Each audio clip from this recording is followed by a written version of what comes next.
Now, the same as the design option, which has all the modeling tools, the document option in particular has all the tools you're gonna be using in order to document or generate your sections, your floor plans, all the documentation included in your project. For example, you got all the options in order to generate new viewpoints, like for example, sections, elevations, cameras, 3D documents, and also you got all other many tools, like for example, the dimension tools, the level dimension, all the dimension tools, text, lines, etc. You also got options like, for example, all the filters we're gonna be using along the course in order to generate our documentation. For example, the layers, the floor plan scale. You got the ability to display many levels of the finishes your project has. You get options for your pens, you get options for your model views. Same options you can also find over here. Something we're gonna be talking in some future in the next lessons. You also have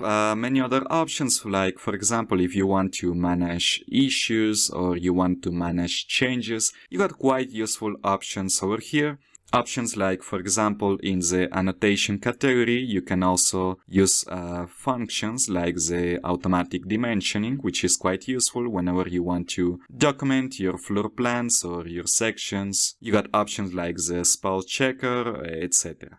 Now, the creative imaging, in short, is the functions you're gonna be using in order to generate renders about your project. Now, this is quite an expensive topic we're gonna be covering in future courses. For now, I'm just gonna mention that you can use the creative imaging in order to generate renders for your project. Now, if you want to generate, for example, quantities, you want to generate lists about your elements, or for example, if you want to generate door boards, window boards, you want to generate, for example, an object catalog for your project, you can use the function of shadows, which is quite an extensive function, but is also quite powerful. And also we got a bunch other options which we can also use, like for example the layout book, which is something we're gonna cover when we get into the layouting process for our documentation. But the document option has all the options we're gonna be using in order to